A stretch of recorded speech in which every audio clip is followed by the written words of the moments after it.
background kadarullah lagi ada gangguan teknis Siap, di laptop. nggak apa-apa Bunda. Hmm. Oke, sahabat muslimah semua, kalau misalnya kita belum kenal gitu ya, mungkin kita udah tahu dengan Dokter Meiti. Tapi kalau ada pepatah yang mengatakan tak kenal maka kenalan gitu ya. Jadi kita akan berkenalan dulu dengan Dokter Meiti. Nah, kalau misalnya dilihat dari CV-nya nih, Dokter Meiti saat ini bekerja di Rumah Sakit Bayangkara, Polda Jambi ya, sahabat muslimah. Berpraktik sebagai dokter spesialis obstetri atau ginekologi, atau yang sering kita sebut dengan dokter spesialis kandungan.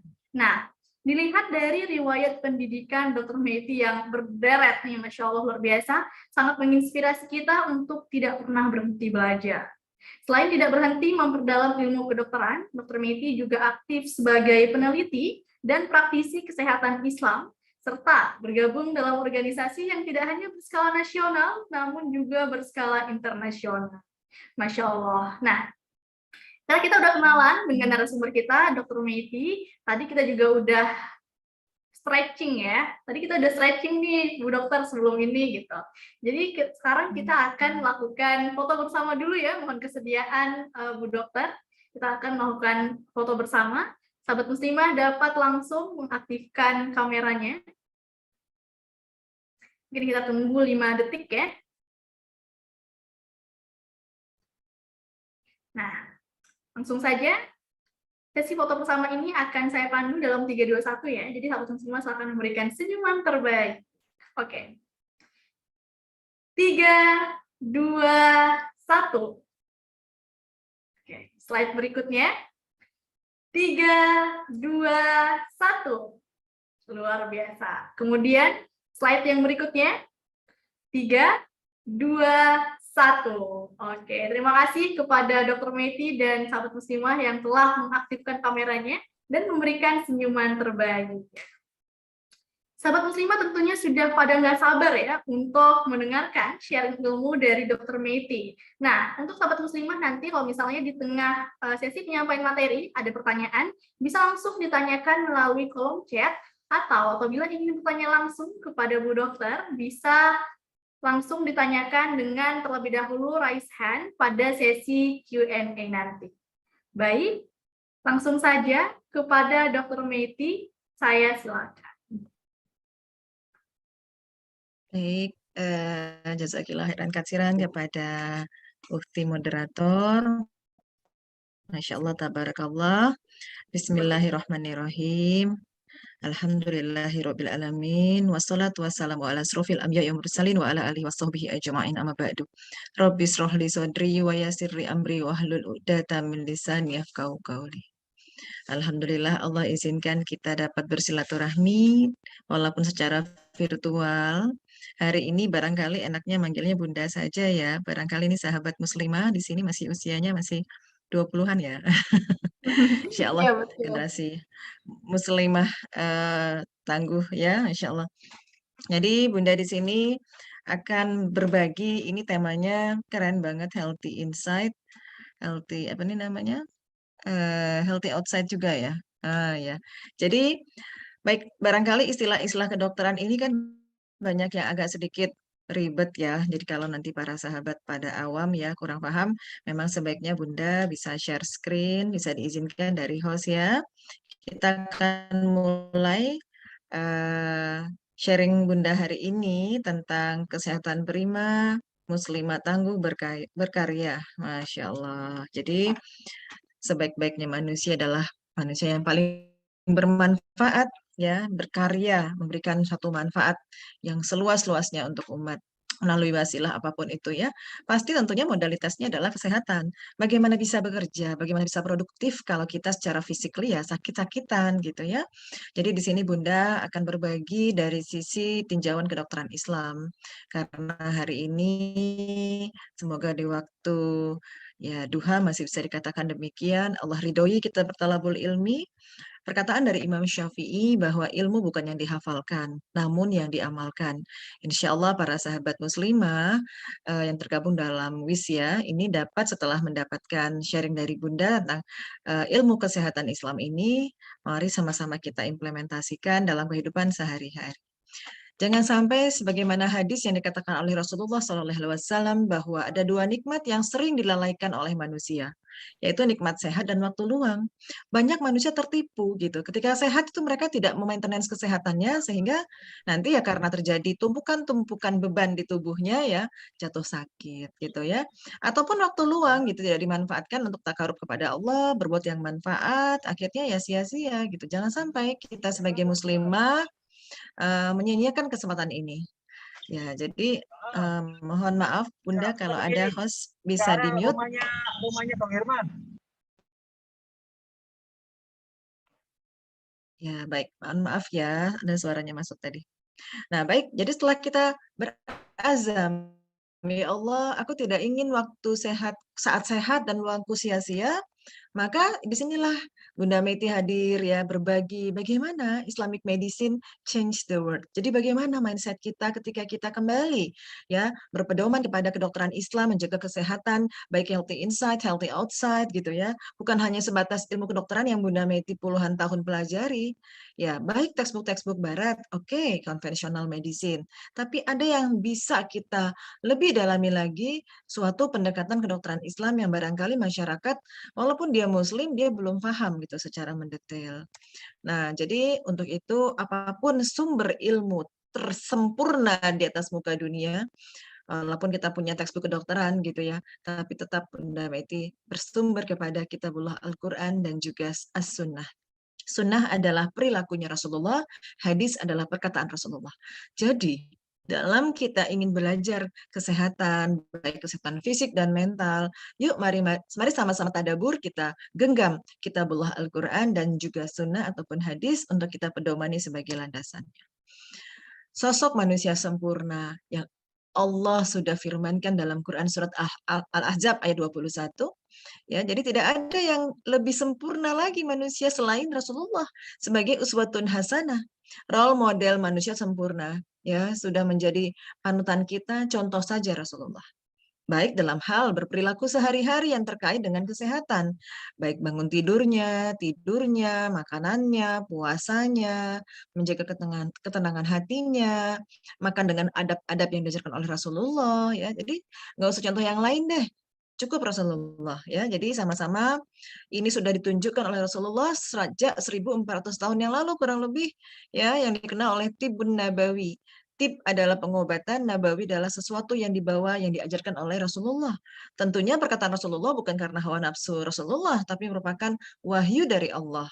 Ya, jadi kita di sini Bunda bersharing, yuk kita mau nyiapin sehat fisik dan mental, yuk kita mulai rujuklah bagaimana pendekatan Tibun Nabawi. Ya, baik Rasulullah ketika kita sudah pahami gitu ya bahwa Al-Qur'an dibawa risalahnya oleh Rasulullah Nabi terakhir ya, bahwa dalam Quran kita sama-sama buka pagi ini kita tadabbur Quran, Quran surat Al-Infitar ayat 6 dan 7. Khususnya ayat ketujuhnya. Di sini kita bisa membaca Allazi khalaqaka fasawwaka fa'adalak ya. Jadi yang telah menciptakan dan menyempurnakan kejadianmu dan menjadikan susunan tubuhmu seimbang. Jadi menyempurnakan. Kalau ada sekarang maaf yang ada yang cacat, ada yang rasa tidak sempurna, kurang tinggi, terlalu pendek, kurang mancung, kok rambut saya keriting, kok kulit saya hitam gitu ya. Jangan sampai kita termasuk kategori yang barangkali protes sama yang kata Allah sudah sempurna dalam Quran gitu ya. Masya Allah. Di ayat yang lain, Quran surat At-Tin ayat 4 gitu ya. Laqad khalaqnal insana fi ahsani taqwim. Manusia sudah sebaik-baik bentuk kata Allah. Sehingga Allah bertanya, apa yang telah memperdayakan kamu berbuat durhaka terhadap Tuhanmu yang maha pemurah? Disambungkan Allah menjelaskan yang telah menciptakan tubuhmu sempurna dan seimbang. Jadi kalau ada yang maaf, ada kecacatan, ada yang tidak baik, yang tidak seimbang, bukan karena Allah. Karena kita kurang ilmu, kita jahil, sehingga terjadi kemudorotan karena tangan kita sendiri. Lihatlah kalau tafakur hari ini, Masya Allah, kalau di rumah ada cermin, lihat saja kerangka kita ya yang di sebelah kanan ini, dari mulai rangka tangan, panggul, kaki, dada, punggung, kepala, hidung, itu semua mulut, semuanya seimbang kanan dan kiri ya, Masya Allah, tabarakallah. Bahkan organ dalamnya, dari mulai otak, kelenjar tiroid yang di leher, kemudian liver, ginjal, anak ginjal, pankreas, rahim, testis, indung telur, semua tepat di median tengah. Jadi nikmat mana lagi yang didustakan? Betapa benar Quran ya Allah. Untuk itulah Bunda Meti mengajak para sahabat muslimah hari ini. Sudahkah kita pernah tafakur tentang diri kita? Untuk apa? Untuk sehatkah? Tidak. Bukan untuk sehat. Sehat kita belajar hari ini. Mari kita tujukan bahwa kita dari yang rangka besar sampai tadi kelenjar-kelenjar organ penting di tengah tubuh, sampai kalau diambil DNA dalam setiap sel kita diambil gitu ya. Nggak bisa lihat pakai mata sih ya. Karena ukurannya nanometer 1 banding sepermiliar meter. Pakai mikroskop juga nggak kelihatan gitu ya. Jadi kita paham DNA atau gen kita juga lihat susunannya adalah double helix, seimbang. Ya, jadi ya Allah, Bunda Meti sebagai dokter dan juga peneliti di bidang biologi sel gitu ya. Ya Allah, aku semakin belajar ini ya Allah, aku semakin kenal kekuasaan kebesaran-Mu ya Allah, Engkau Al-Khabir ya Allah, Maha teliti, Maha sempurna. Lihat, seimbang. Nah, kejadian penyakit sekarang kalau kalian para muslimah, para sahabat gitu tahu penyakit kanker gitu ya, penyakit tumor, penyakit apapun yang sifatnya keganasan, yang benjol, yang membesar, itu karena mutasi gen. Artinya apa? Ada susunan DNA-nya yang tidak seimbang. Bisa karena susunan anak-anak tangganya ini hilang satu, disebut delesi. Ada yang tambahin satu, jadi substitut gitu ya. Ada yang translokasi, yang berpindah tempat, susunan huruf-huruf ini ya, A, U, G, T, A, C, G semuanya terbalik-balik gitu. Apakah salah Allah? Tidak. Ada sesuatu benda asing yang menyusup masuk ke dalam tubuh sampai ke dalam inti sel, sampai ke dalam gen yang membuat dia menjadi mutasi. Sehingga selnya menjadi tidak lagi patuh sesuai dengan blueprint pemetaan sel ini mau jadi apa. Yang harusnya tumbuhnya baik gitu. Contoh kulit kita setiap 3 minggu sekali pasti berganti. Kalau para akhwat muslimah mandi ada kulit daki, itu bukan kulit daki saja. Itu kulit kita yang sudah Allah atur keseimbangannya dia harus mati. Kalau kita seumur hidup nggak pernah ada kulit yang berganti, mungkin kita jadi manusia akar gitu ya, tebal kulitnya. Siapa yang membuat dia berganti? Ini dia si gen tadi, si DNA. Tapi karena tadi gennya atau DNA-nya terjadi mutasi kelainan, kulitnya yang harusnya berganti malah tumbuh jadi papiloma, misalnya jadi tumor atau kanker kulit. Nah, itu hal kecil saja. Jadi inilah yang Dokter Meti harus sampaikan, mari azamkan, niatkan, ya Allah, hari ini ya Allah, ya kita tadabur di dalam Quran surat Fusilat ayat 53, sanurihim ayatina fil afaq wa fi anfusihim. Artinya kita belajar afak alam semesta dan juga diri kita ini gitu ya, bukan untuk kita sehat, tujukan kita untuk semakin tahu kekuasaan Allah dan mengakui bahwa Al-Quran itu benar. Jadi dengan mengenal diri, kita makin mengenal Allah, makin takarub dekat sama Allah. Itu tujuan hakiki kita. Karena apa? Kita ini mau jadi apakah? Mau jadi seorang ahli keuangan saja kah? Dokter Meti hanya menjadi dokter saja kah? Atau menjadi apa? Pemimpin, presiden, menteri, pengusaha kaya raya. Untuk apa? Itu hanya sebatas dunia. Dunia hanya seceruk jari ke dalam air lalu diangkat, hilang dan sirna. Tapi Allah menciptakan kita sebenarnya untuk beribadah. Kita menjadi pegawai di Kementerian Keuangan, Dokter Meti menjadi dokter spesialis kandungan, hanya menjadi perantara. Ya Allah, aku ingin beribadah dengan profesi ini, ya Allah. Aku rindu padamu, ya Allah. Kelak ketika kita sedang di halte nih sama-sama, ada bus kita yang datang membawa kita pulang, nggak tahu nih busmennya Bunda Meti untuk pulang kapan datangnya. Tapi Bunda di halte itu berusaha untuk melakukan terbaik. Ada orang di kanan, di kiri, kalau ingin dibantu ya dibantu gitu ya. Itu hanya profesi duniawi. Mari tujukan lebih jauh ukhrawi kita, wasilahnya adalah dengan punya tubuh yang sehat agar bisa beribadah. Ya bisa maksimal sholat, baca Qur'annya one day one juz. Kalau makin sehat lagi bisa 5 juz sehari. Masya Allah, Bunda pernah tercenung. Demi Allah, ada seorang ibu berusia 75 tahun. Ya Allah yarham, beliau sudah wafat gitu ya. Bunda tercenung ketika beliau berkata setelah sholat fardu, karena beliau sudah anaknya besar-besar gitu ya, nggak ada yang diurus lagi. Satu hari setelah sholat fardu adalah 1 juz. Satu hari 5 juz, jadi berapa kali hatam dalam berapa tahun gitu. Allah ya Robbi gitu ya. Jadi dengan Quran tadi menjadi kitab rujukan yang terbaik. Mari kita tadabur ayat-ayatnya. Karena ilmu yang sempurna datang dari Quran. Termasuk ilmu kesehatan, bagaimana Dokter Meti belajar tentang sel tubuh, belajar tentang rahim, janin, embrio, bayi lahir. Semua itu adalah kronologisnya ada dalam Quran. Surat Al-Hijr ayat 28-29. Kita sama-sama membaca. Dan ingatlah ketika Tuhanmu berfirman kepada malaikat, sesungguhnya aku hendak menciptakan seseorang manusia dari tanah. Lihat yang kering, yang diberi bentuk. Lalu Allah melanjutkan surat ayat 29-nya, lalu aku sempurnakan kejadiannya dan meniupkan ruh ke dalam ciptaan tadi pada diri kita. Jadi kalau kita sakit, ada 2 komponen yang harus kita sadari. Ada jasad yang sifatnya tadi adalah dari tanah, dan Allah tiupkan ruh sehingga kita menjadi manusia. Kalau kita hanya berkutat, kalau sakit cari obat jasad, fisik, obat nyeri, obat kembung, obat demam, obat segala macam gitu ya. Tapi kita lupa, nutrisi ruh kita ini tidak kita masukin. Apa nutrisi ruh itu? Mengingat Allah, ya, dengan serangkaian ibadah. Dengan ibadah apa lagi? Ya dengan muamalah, dengan bersedekah. Jadi kalau ada orang sakit, kita kembali ingat hadis sahih. Tidaklah seorang mukmin tertusuk duri bahkan sakit kecuali Allah sedang ampunkan dosa-dosanya. Allah itu Rahman, saking sayangnya sama hambanya. Misalnya Dokter Meti tadi kasar kepada supir, ART, atau pasien, atau mungkin nggak sadar tadi keinjak semut, na'udzubillah, menyakiti hamba Allah yang lainnya. Allah ingin gugurkan dosa kita. Allah buat kita sakit, tiba-tiba sakit, cenut kepala. Apa yang dicari? Obat sakit kepala? Cari Allah. Inilah akidah dalam berobat atau mengetahui konsep kedokteran Islam. Karena dalam Quran surat Asy-Syu'ara juga, wa idza fanittu fahuwa yasfin. Apabila aku sakit, Allah yang sembuhkan. Landasan akidah kita kalau sakit Allah dulu. Ya, Nabi Ayub sakit nggak cari dokter. Merayu Allah rabbahu anni massani yadur wa anta arhamur rahimin. Meminta kasih sayang Allah, ya Allah, aku sedang banyak kemudaratan, ya Allah. Aku mohon kasih sayangmu. Dari mana lagi aku memohon selain dari Engkau yang Maha Penyayang. Bukan ya Allah sembuhkan aku, tidak. Minta kasih sayang Allah. Jadi para sahabat, kita sadar ya hari ini kita bukan hanya seonggok jasad tanah, tapi juga Allah tiupkan ruh. Jadi ada apa dengan tanah? Nanti kita akan bahas lebih detail ketika kita juga mentadaburi ayat yang lain, Quran As-Sajdah, ayat Quran surat Al-Mu'minun ayat 12 sampai 14 gitu ya.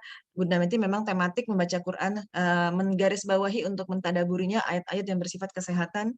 Di sini Allah berkata lagi, berfirman, yang membuat segala sesuatu yang diciptakan sebaik-baiknya. Kembali sebaik-baiknya. Dari tanah sulalatun min tin. Ya, di ayat yang berikutnya, di surat berikutnya juga begitu, Al-Mu'minun ayat 12, dari tanah. Kemudian dari air yang hina yang disebut nutfah. Kemudian dari segumpal darah, alaqah, daging, mudigah, lam, izam, nakhrum. Jadi manusia sempurna, bayi terlahir. Nutfah, alaqah, mudiga, izam, lam, nakhrum adalah suatu proses embriogenesis yang ditulis, yang difirmankan Allah dalam Quran, dan itu baru ditemukan pada abad modern ketika manusia, dokter punya USG gitu ya, punya alat-alat yang sifatnya diagnostik. Padahal Islam Allah sudah firmankan pengetahuan inilah sudah ada dalam Quran, Masya Allah. Sehingga seorang dokter embrio di Amerika tahun 1960-an itu menjadi mu'alaf karena Masya Allah beliau menemukan hidayah bahwa ajaran tentang embriogenesis proses penciptaan manusia ada dalam Quran dan lengkap. Dan di sini ketika kita belajar hanya ke dokter kandungan promil gitu menyiapkan sperma dan telur, bukan. Yang kita siapkan adalah bahan baku yang berasal dari tanah. Karena sebelum ada sperma dan telur, kita harus tahu bahwa kita dari tanah. Apakah kita harus makan tanah? Tidak. Tapi kita harus cari saripati tanah. Apa itu saripati tanah? Tentunya semua yang Allah tumbuhkan di atas tanah. Ya, nanti kita bahas. Nah, setelah tadi Allah sempurnakan kejadian template dari saripati tanah. Allah di sini dalam hadis sahih ya, para akhwat yang akan menikah, duhai para akhwat solehah, sadarlah kita bahwa ketika kita mengandung di sanalah terjadi menyiapkan wanita berkarya yang mampu melahirkan generasi soleh dalam proses kehamilan pada usia. Lihat di sini Rasulullah bersabda, sesungguhnya ya dikumpulkan di antaramu pembentukan kejadian dalam rahim ibunya selama 40 hari. Ya, kemudian 40 hari menjadi segumpal darah, menjadi alaqah, dan kemudian menjadi sepotong daging, menjadi mudika. Kalau 40 kali 3, 120 hari. 120 hari dibagi 30 hari, berarti 4 bulan. Allah tiupkan ruh kepadanya, pada anak kita, janin kita, untuk menetapkan 4 kalimat takdir, rezeki kita, anak kita, ajal kita, amal baik dan buruknya. Jadi kalau kita ingin anak kita jadi anak soleh, rayu Allah, doa adalah segala yang pasti dikabulkan. Ya, Allah itu sifatnya mujib, pengabul. Sama Allah untuk anaknya, minta ajal yang tepatlah sebaik-baiknya, amal yang baik untuk anak cucu kita gitu ya. Saat kita hamil, karena apa? Inilah proses namanya syahadah rububiyah. Al-A'raf ayat 172. Alastu birabbikum. Allah bertanya, siapa Tuhanmu? Kemudian anak kita ataupun kita dulu saat dalam perut ibu kita masing-masing, kita menjawab, qalu bala syahidna. Ya Allah, aku bersaksi bahwa Engkau Tuhanku yang satu. Sudah Allah yang esa. Kemudian kalau anak terlahir menjadi anak yang tidak kenal sama Allah, barangkali dalam periode hamil ibunya nggak sholat. Ibunya jauh dari Allah. Ibunya hanya mengejar perkara-perkara duniawi saja. Sehingga anaknya lupa-lupa ingat juga sama Allah. Nauzubillah min dzalik. Ingat ini peristiwa kita mau bicara sehat, kita juga harus kenal diri bagaimana konsep tubuh manusia dibentuk oleh Allah. Setelah tahu kita diberi ruh gitu ya, kemudian Allah ciptakan template dari saripati tanah. Sebenarnya manusia yang sempurna tadi, seonggok tubuh kita physically, Bunda Meti di depan layar sudah seperti ini, berusia 46 tahun. Ya, padahal Dr. Meti ini juga punya sebutir sel yang tersusun berkolaborasi menjadi organ, menjadi jaringan, sistem organ, menjadi manusia. Kalau kita hendak tahu sebulir pasir. Jadi sangatlah bijak kalau ingin mengetahui yang besar, kita tahu bahan-bahan yang kecilnya. Itu yang disebut sel.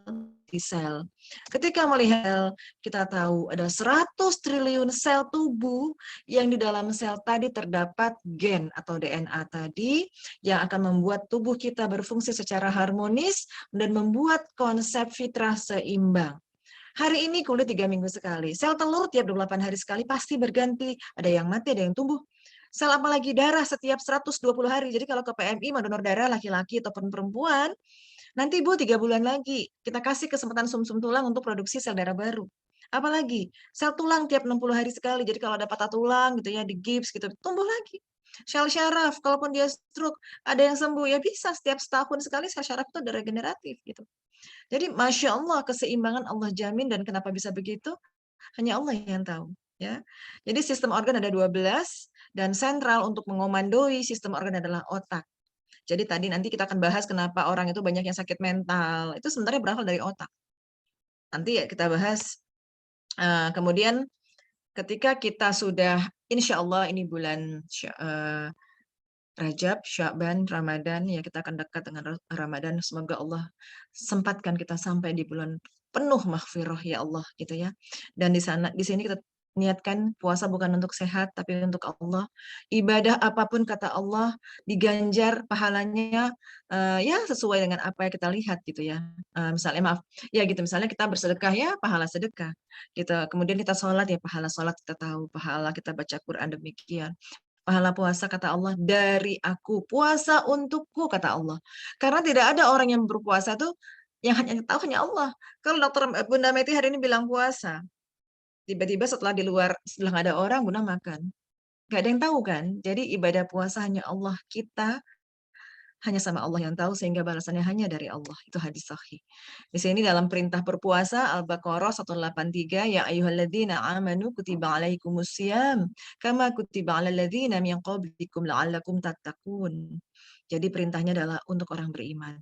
Bunda, kok itu mah ada yang nggak puasa? Kayaknya dia Islam deh mah. Iya, nah, dia Islam belum tentu dia bertakwa, belum tentu dia beriman, ya. Jadi memang puasa kata Allah khusus ya ayyuhalladzina amanu, khusus orang yang beriman. Apakah kita puas hanya berislam? Islam ada 3 tingkatan, kita Islam, iman, dan ihsan. Jadi kalau kita hanya Islam saja, banyak kan labeling Islam KTP, ya mengaku Islam tapi nggak sholat, nggak puasa. Jangan sampai demikian. Kita tahu bahwa puasa adalah wajib di bulan Ramadan, kita melakukannya karena beriman kepada Allah, dan Allah inginkan kita bertakwa. Apa itu takwa? Ya, nanti kita akan bahas. Dan di bulan Ramadan itu diturunkan Al-Quran sebagai petunjuk bagi manusia berisi penjelasan, bayinah, petunjuk hudan, pembeda, furqon. Jadi fungsi Al-Quran itu Masya Allah, selain itu juga sebagai syifa. Menunazzilu minal Quran bahwa syifa, pengobat. Ya, jadi di sini kita ingin kita tahu Al-Quran diturunkan pada bulan Ramadan, ya, nuzulul Quran dalam bulan Ramadan itu ya. Di sini Allah turunkan untuk bagi siapa? Untuk orang-orang yang bertakwa. Dalikal kitabul la raiba fihi hudal lil muttaqin. Kalau ada orang terganggu dengan bacaan Quran, berisik banget sih lu, kecilin dikit suaranya. Mungkin belum bertakwa. Tapi kalau orang bertakwa, pasti insya Allah hudal lil muttaqin. Petunjuk bagi orang bertakwa. Hari ini ketika kita belajar ilmu kedokteran Islam, tidak dipaksa. Hanya keimanan dan ketakwaan sehingga dia merasa ringan untuk melakukannya karena Allah. Karena takwa adalah, kata Imam An-Nawawi, bahwa takwa adalah mentaati perintah Allah dan menjauhi larangan Allah. Ya, pembeda mana yang hak, mana yang batil, tahu. Ini diajak nih buat dikasih korupsi, ini nggak mau gitu. Nauzubillah, itu kita terselamatkan. Jadi dengan takwa mengamalkan ketaatan kita kepada Allah, memohon ampunan kepada Allah dan meninggalkan kemaksiatan. Nah, jadi gitu ya, hati ke yang sifatnya kolbu tapi. Jadi di sini hadis menunjukkan bahwa pahala amal tergantung pada keikhlasan hati, kelurusan niat gitu ya. Tujuan kita melengkung sampai ada satu hadis sahih, sesungguhnya dalam tubuh manusia terdapat segumpal daging. Jika segumpal daging itu baik, maka seluruh tubuhnya akan baik atau kolbu. Jadi dengan kita melakukan nanti insya Allah puasa, kita bertakwa, demikian kita takwa kepada Allah, sudah menyadari bahwa kolbu hati adalah sentral dari kita mengkomandoi seluruh jasad kita. Apakah itu hati di dada? Ya Allahu alam. Tapi ternyata ada hubungan antara hati, jantung dengan otak sebagai syaraf, pusat pengendali sistem organ. Jadi tahukah para sahabat, untuk kita mampu berhaid saja, bertelur saja, masa subur saja, hormon utama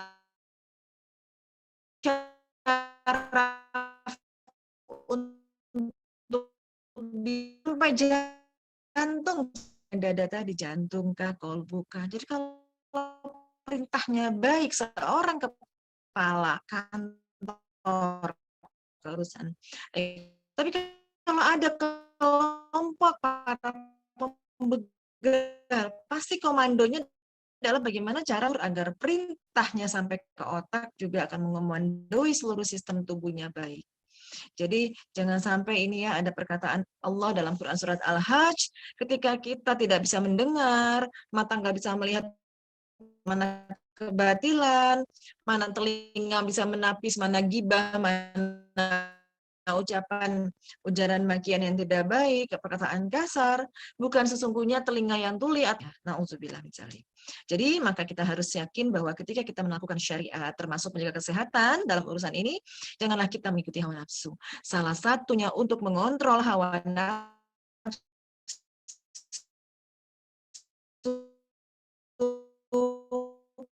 bukan hanya Jadi esensinya bagaimana kita caranya. Kita sadar dalam 11 bulan mungkin hidup kita makannya berlebihan. Kelabing sana, kelabing sini, traktir makan, traktir makan. Pekerjaannya Mohon maaf Bunda.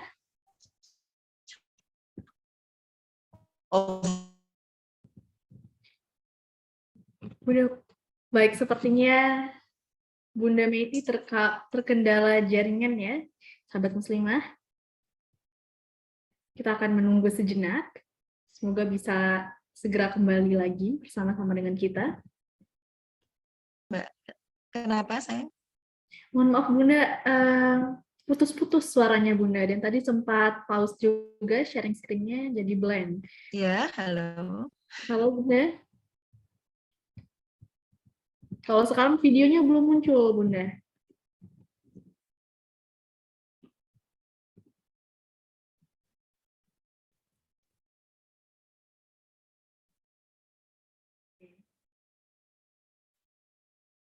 Sepertinya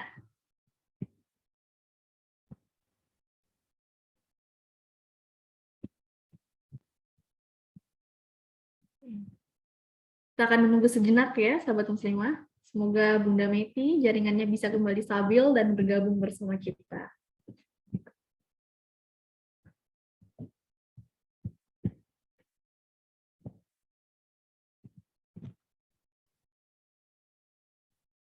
Sembari menunggu Dr. Meti, sahabat muslimah juga bisa menyiapkan pertanyaan terbaiknya yang bisa ditanyakan lewat kolom chat atau bisa ditanyakan langsung dengan terlebih dahulu raise hand pada sesi Q&A nanti.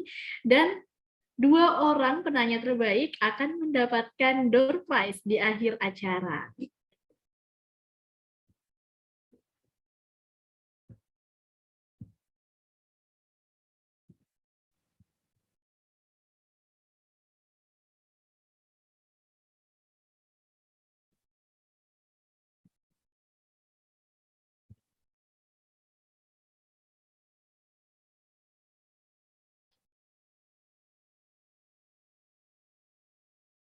Nah, untuk sahabat muslimah juga yang ingin berinfak dan berpartisipasi dalam mendukung kegiatan Wish dapat mentransfer ke nomor rekening Bank Mandiri atau Bank Muamalat sebagaimana yang dikirimkan melalui kolom chat atas nama Mia Prasetyawati dengan memberikan kode unik 001 di akhir nominal. Sahabat muslimah yang sudah transfer juga bisa mengirimkan konfirmasi ke nomor 085 dan seterusnya, sebagaimana yang dikirimkan melalui kolom komentar juga. Oke. Sudah bergabung kembali bersama kita, Bunda Meti. Assalamualaikum, Bunda.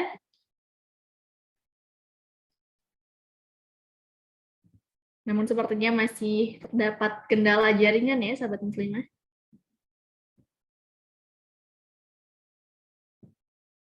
Oke. Ya, mohon maaf. Ya, mohon maaf ini Bunda.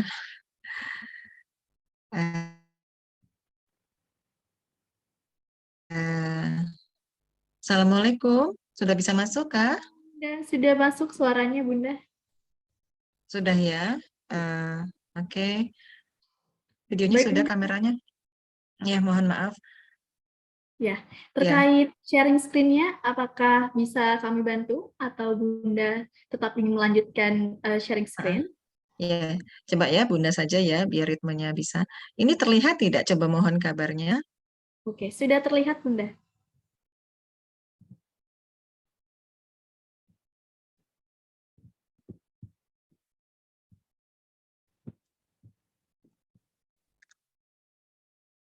Dalam 11 bulan ya? Namun suaranya masih putus-putus sepertinya Bunda. Oke, ini slide-nya sudah sampai sini kah? Ya, sudah. Nah, Slide. nah jadi nanti mohon diberitahu ya kalau tidak jalan slide-nya. Baik Bunda. Jadi insya Allah Bismillah, semoga Allah mudahkan ya Allah. Jadi kehidupan kita 11 bulan kadang berlebih-lebihan, baik makan, baik pekerjaan. Kemudian hadirlah bulan Ramadan yang penuh limpahan kemaghfirahan, ya ampunan Allah. Kata Rasulullah, sabdanya dalam hadis sahihnya adalah as-saumu junnah. Saum kita adalah tameng, perisai, ya.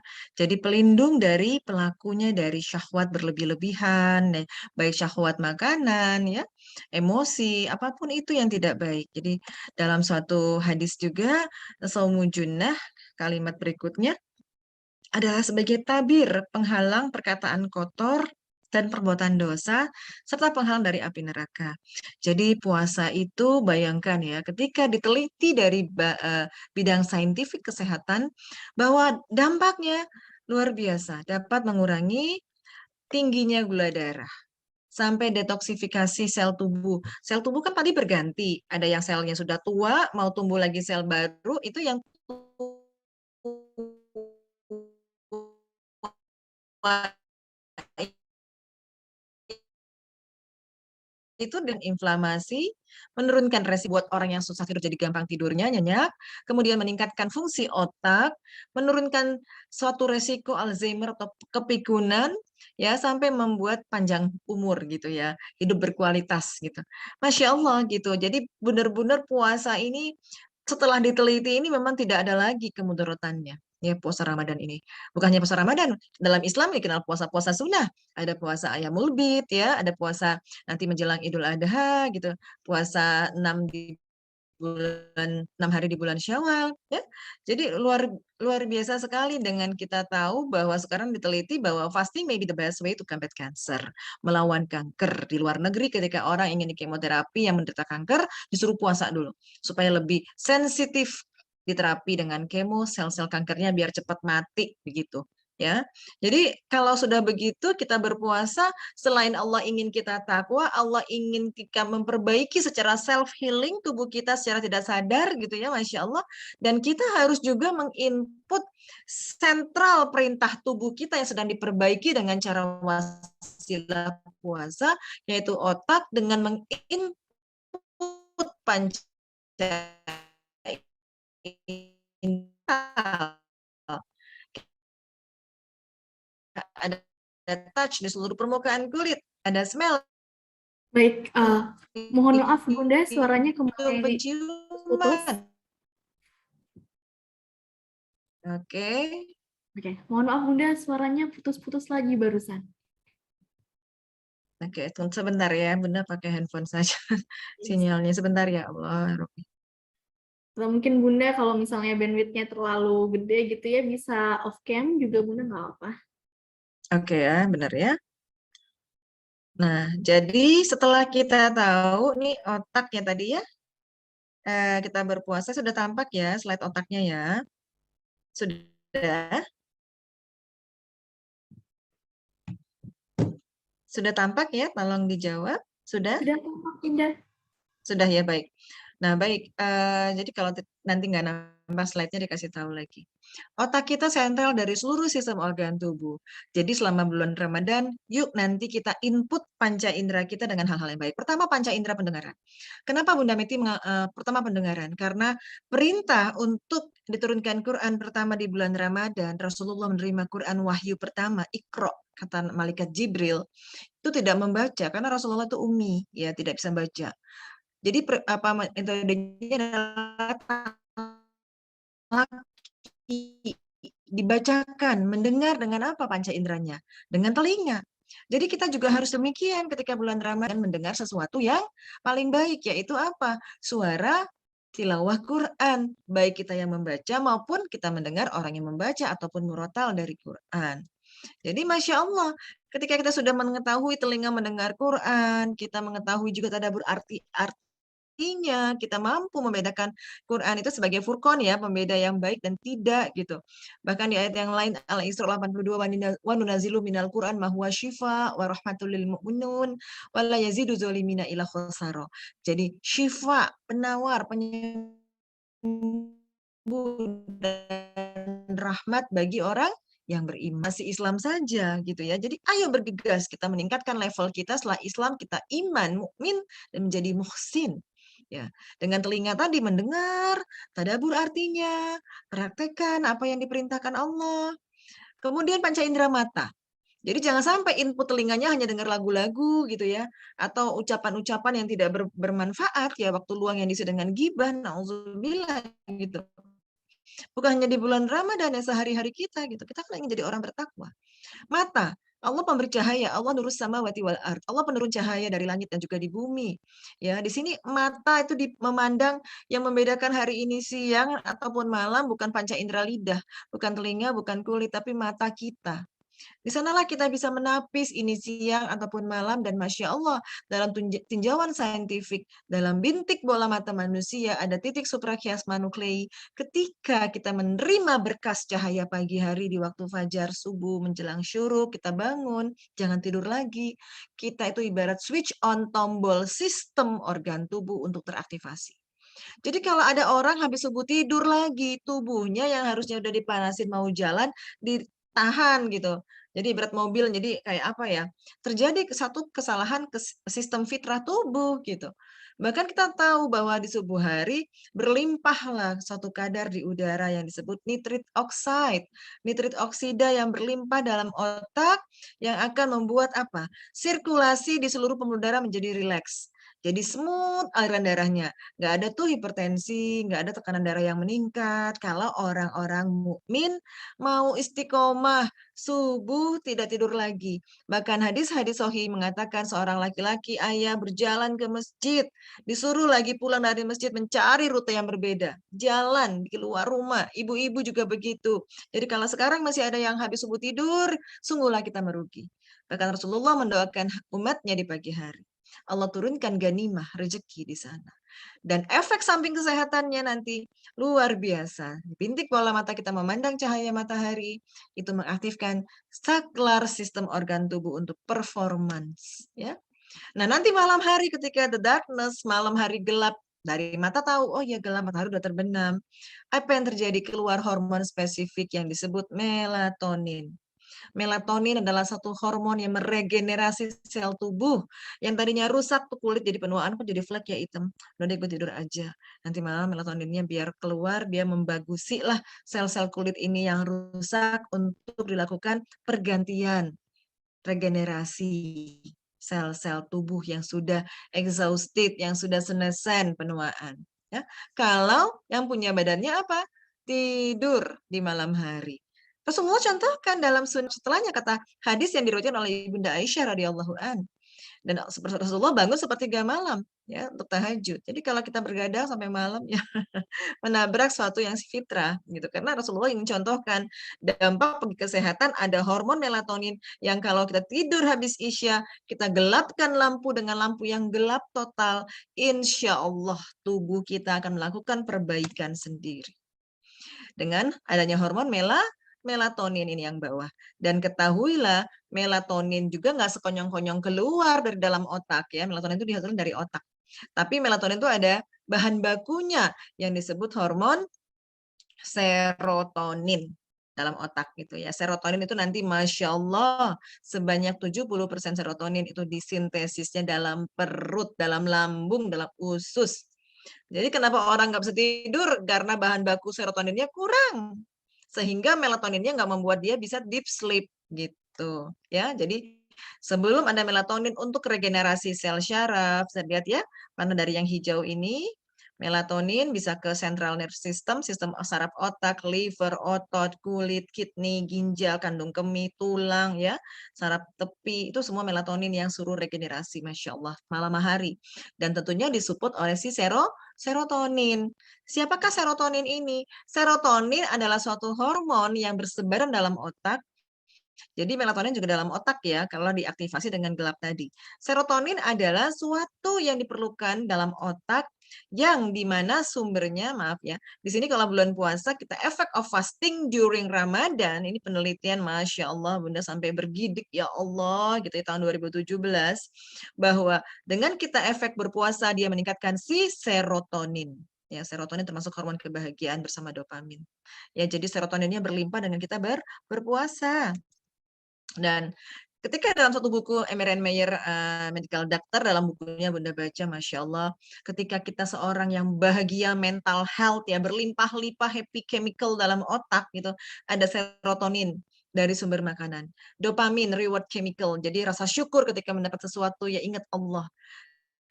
Oksitosin, bonding dengan suami kalau sudah menikah, ibu dengan anak, ayah dengan istri dan anak. Nah, oksitosin, jangan anak-anak tantrum, hiperaktif, ketika diteliti, itu oksitosinnya sangat drop. Ibu-ibu postpartum blues yang depresi, hampir menderita gangguan psikiatri, itu juga diteliti oksitosinnya sangat rendah. Sementara oksitosin ini dari otak itu bisa terjadi kalau ada bonding, ada sentuhan lembut, perkataan mesra, ada perhatian, itu masya Allah. Ya, endorfin adalah suatu natural pain, penghilang nyeri yang alami dalam tubuh ya.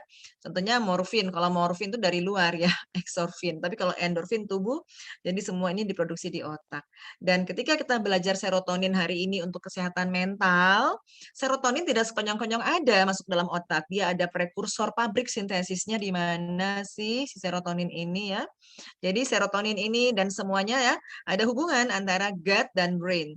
Jadi saraf yang menghubungkannya. Gut adalah saluran cerna, brain adalah otak. Ada 100 miliar syaraf yang berhubungan dengan 500 juta syaraf dalam saluran cerna.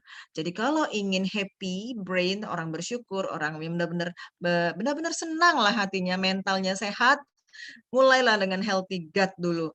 Bagaimana hubungannya Dokter Meti, Bunda Meti antara usus, lambung gitu ya, asal usus besar dengan otak, dengan hubungannya antara syaraf dan pembuluh darah? Ini dia. Apa yang kita makan masuk ke mulut, masuk ke kerongkongan lambung, usus diserap. Oke, di sana terjadi proses penyusunan sintesis dengan bantuan bakteri-bakteri baik, kuman-kuman baik dalam saluran cerna, menghasilkan asam amino yang bahan baku dari tumbuhan tadi ya, dari segala macam produk-produk makanan alami, menghasilkan triptofan jadi serotonin. Serotonin kemudian merupakan suatu hormon yang ditransfer ke dalam otak serotonin ini. Jadi serotonin inilah yang menjadi suatu teori sekarang untuk orang-orang kronik stres. Kalau dulu orang sakit jiwa, orang stres mental, dikasih terapi, medikasi, obat penenang, tranquilizer, dikasih misalnya obat-obat penenang lah gitu ya, CBZ ataupun obat-obatan yang sifatnya adalah menenangkan secara medisinal gitu. Dianggap physiological dysfunction, gagalnya psikologis. Ternyata teori sekarang terbaru adalah adanya recent discovery penemuan healthy diet, keberadaan kuman baik dalam usus ya. Jadi benar-benar kalau orang yang gangguan stres kronis karena kebanyakan minum antibiotik, kebanyakan minum obat, dikit-dikit obat, mati deh semua kuman-kuman baiknya ya. Diet yang salah dan hidup yang tidak sehat. Termasuk tadi ya tidak tidur malam, bangunnya kesiangan. Nah, jadi recent discovery menemukan adanya gangguan psikologis itu karena adanya gangguan dari lifestyle ya, termasuk pola makan. Dan inilah dia kalau kita ingin tadi serotonin diserap di usus, diantar ke otak, berlimpah-limpah, sehingga serotonin membuat melatonin, melatonin ini membuat tubuhnya berganti sel-sel yang rusak. Siapakah yang sarapan pagi? Makan biji-bijian, direbus, makan buah-buahan, ikannya di steam, dipindang, dipepes, gitu ya. Makanan-makanan alami, real food, makan buah, makan kurma, makan pisang, Masya Allah gitu ya. Karena apa? Itulah yang membuat tadi bahan baku yang menghasilkan hormon melatonin atau hormon untuk meregenerasi sel-sel tubuh kita yang rusak ingin diperbaiki tadi malam hari. Ya, jadi bahan bakunya harus ready dong kita asup gitu ya. Dan selain untuk makanan juga kita nggak lupa nutrisi yang sifatnya ruh. Tadi kan manusia ada dua, ada yang sifatnya jasmani, jasad, dan juga mental ataupun ruh gitu, kolbu. Jadi apa kata Allah solusinya? Quran surat Ar-Ra'd ayat 28.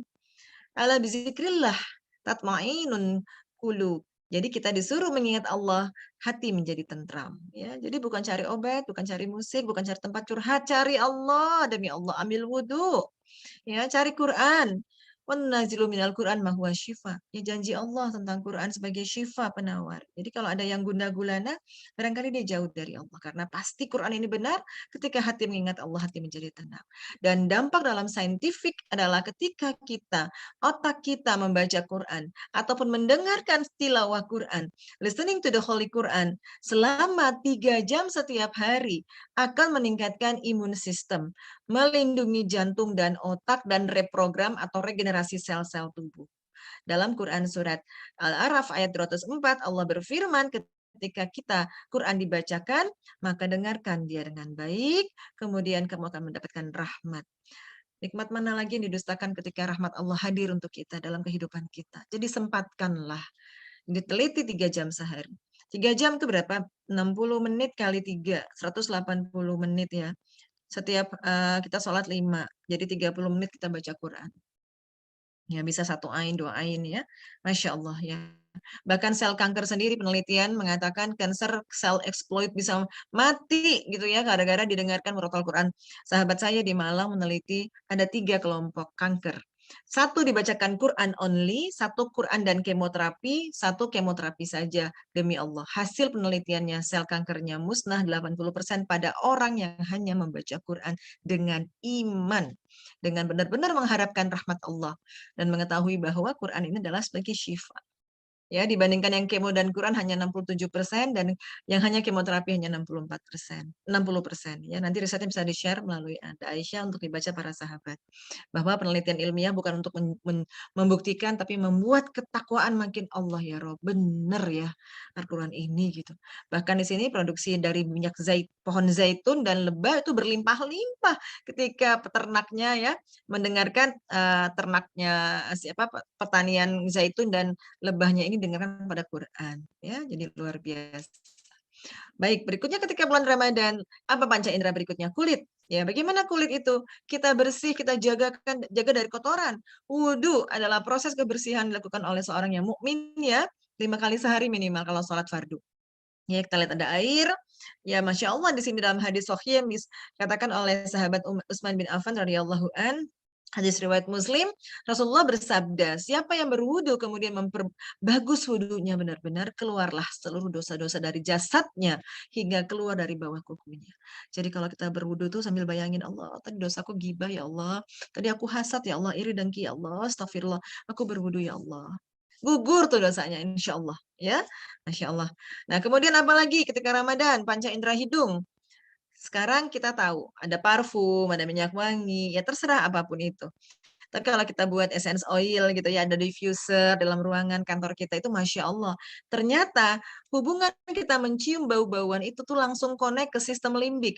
Sistem limbik di otak adalah suatu sistem yang mengatur emosional, kesehatan mental, ketenangan.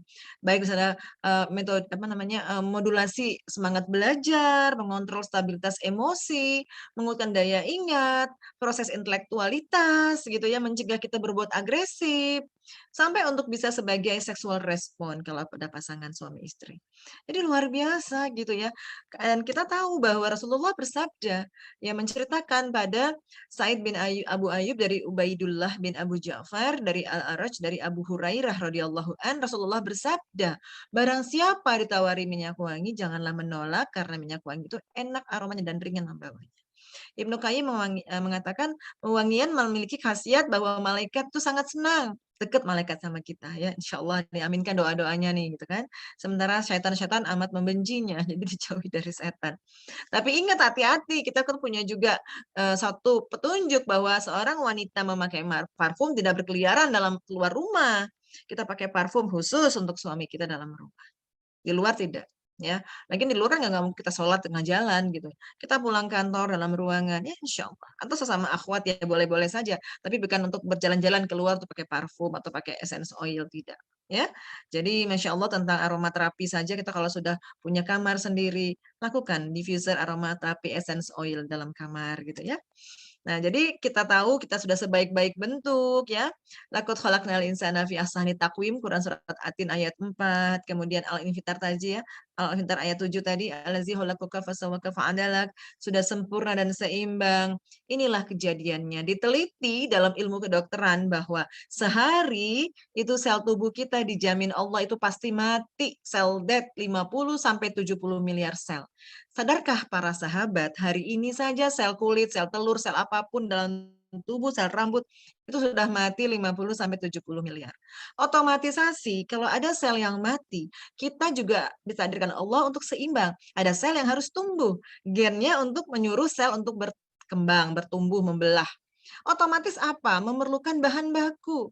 Tadi sudah tadabbur Quran bahwa bahan baku kita berasal dari sulalatun mintin, dari saripati tanah. Kenapa sekarang banyak orang penyakit degeneratif, sel-sel tubuhnya gagal fungsi, banyak jadi kanker, autoimun, tumor, gangguan haid, gangguan kista, gangguan tumor payudara, gangguan segala macam, karena tidak sadar bahwa sel yang tumbuh tidak diberikan haknya nutrisi yang sesuai. Sebuah pabrik mempekerjakan karyawan, tidak diberi gaji, tunjangan, pasti demonstrasi, bergerombol di depan pabrik. Orang menderita tumor, kista, apapun yang berbenjol, itu adalah sel tubuh yang protes kepada yang punya badan. Duha yang punya badan, kau berikan apa kami ke dalam mulutmu, ke dalam hidungmu, ke dalam permukaan pori-pori kulitmu. Melalui sabun kah, shampoo kah, kosmetik ya. Nah itu akhirnya paparan dari external environment dan internal tadi, baik dari lingkungan, pola makan, pola minum, ya dari mulai asap-asap yang dihirup, dipapar dalam kulit, yang menimbulkan health risk and impact assessment. Jadi diperiksa, diteliti ada resiko pada kesehatan. Sepanjang umur kita, nggak bisa kita nafikan. Tinggal di daerah industri saat ini, globalisasi, banyak pabrik gitu ya. Ya, banyak asap kendaraan bermotor gitu, kita hirup. Belum lagi kefitnah dari kosmetik-kosmetik instan yang pengen cepat putih gitu. Yang bahan bakunya banyak mengandung bahan-bahan berbahaya. Nanti bisa aja di search Google, toxic cosmetic ingredient, nanti keluar tuh semuanya. Langsung deh koreksi, ya Allah ini ada ini. Udah tinggalin, tinggalin. Itulah semua bahan-bahan toksik, itu yang disebut dalam hal teori adalah radikal bebas atau oksidan. Ya, dari asap rokok kah, dari makanan kah, dari minuman, makanan, pengawet, pemutih, pewarna, pelembut, penggurih, ya pokoknya cakep banget pakai mata. Padahal panca indera yang makan tuh bukan mata, tapi lidah. Lidah cuma 5 senti merasakan manis, pahit, asin, asam. Kemudian sampai ke kerongkongan dengan ngerasa apa-apa. Akhirnya masuk ke dalam perut tuh burger, Kentucky, semua maaf saya nggak sebut merek, tapi sesuatu yang sifatnya instan membuat tubuhnya protes, sel tubuhnya yang 100 triliun. Kamu masukin apa sih ke dalam tubuhmu gitu ya. Kan aku mutunya bahan baku dari saripati tanah. Bukan berarti kita makan tanah, nanti kita bisa lihat. Jadi ketimpangan ini, ketidakseimbangan inilah yang perlu kita lakukan autofagi, fagositosis. Apa ini Bunda Meti? Sel imun kita itu ronda setiap 24 jam seumur hidup kita dari ujung kaki sampai ujung rambut. Dia akan memakan sesuatu yang tidak fitrah masuk ke tubuh, baik yang dimakan, diminum ataupun dibalur. Namanya sel makrofag, dendritik sel, sel darah putih. Baik banget mereka itu. Kalau kita berpuasa, mereka itu lapar, ya. Apa yang terjadi kalau lapar? Lahap banget makannya. Wah, itu kolesterol buruk, saya makan deh katanya. Oh, itu sel kulitnya kurang glowing, saya makan. Oh, segala macam, itu sel kita tumor dimakan. Tadi makanya cancer tadi jadi bisa sembuh gara-gara puasa ya karena tadi mengaktifasi yang namanya autophagy proses. Sel imun kita memakan ini lihat ya, figurnya adalah memakan sel-sel yang tidak baik. Ya, jadi begini sampai mereka hancurkan, apoptosis namanya. Dan penemuan ini mendapatkan Nobel si Yoshinori Ohsumi di Jepang. Padahal bukan beliau yang nemukan nyuruh puasa, Rasulullah gitu ya. Kalau umat Islam ini beriman, sami'na wa ata'na gitu ya, mendengar lalu patuh lakukan puasa. Ini kadang-kadang puasa, aduh sakit mah gitu. Justru dengan puasa sakit mahnya sembuh demi Allah. Karena nggak mungkin Allah nyuruh perintah puasa untuk membunuh, kecuali kita uzur ya. Ada penyakit memang sudah kronis atau memang nggak mampu ya. Tapi kalau kita azamnya kuat, ya Allah puasaku untukmu ya Allah, aku ingin menjemput manfaat dari sisimu ya Allah. Ya, karena dengan kita berpuasa akan terjadi proses pembakaran lemak, penurunan gula darah, proses autofagi ya. Autofagi tadi dimakan sel-sel rusak, bahan-bahan toksik gitu. Dan kemudian Isra Mi'raj juga kita sadar bahwa perintah berbekam itu hadir ketika Isra Mi'raj. Dari Ibnu Abbas radhiyallahu an Rasulullah sallallahu alaihi wasallam bersabda, "Tidaklah aku berlalu di hadapan sekelompok malaikat pada malam perjalanan Isra'ku kecuali mereka berkata, 'Wahai Muhammad, perintahkanlah umatmu supaya berbekam.'" Jadi Masya Allah, berbekam ini diterima Rasulullah perintahnya saat Isra Mi'raj. Bukan kaleng-kaleng ya. Jadi benar-benar ini sohih. Sementara umat Islam takut. Ya benar-benar sih takut, tapi kalau dilakukan oleh praktisi bekam yang memang terstandar secara prosedurnya, higienitasnya, tahu mana yang boleh dibekam, mana yang tidak, mengenal titik-titik sunnah, gitu ya, lakukan insya Allah. Dan jadi Rasulullah menjamin kesembuhan itu ada 3 hal, kata Rasulullah. Pada berbekam, minum madu, dan dengan besi panas. Dan aku melarang umatku untuk melakukan besi panas. Tapi Bunda Meti sebagai dokter kandungan mengoperasi juga kadang-kala menggunakan besi panas untuk memberhentikan perdarahan ya. Tapi kalau untuk yang kita berbekam dan minum madu. Dan penelitian di sini kita lihat di sini Masya Allah, wet cupping remove oksidan.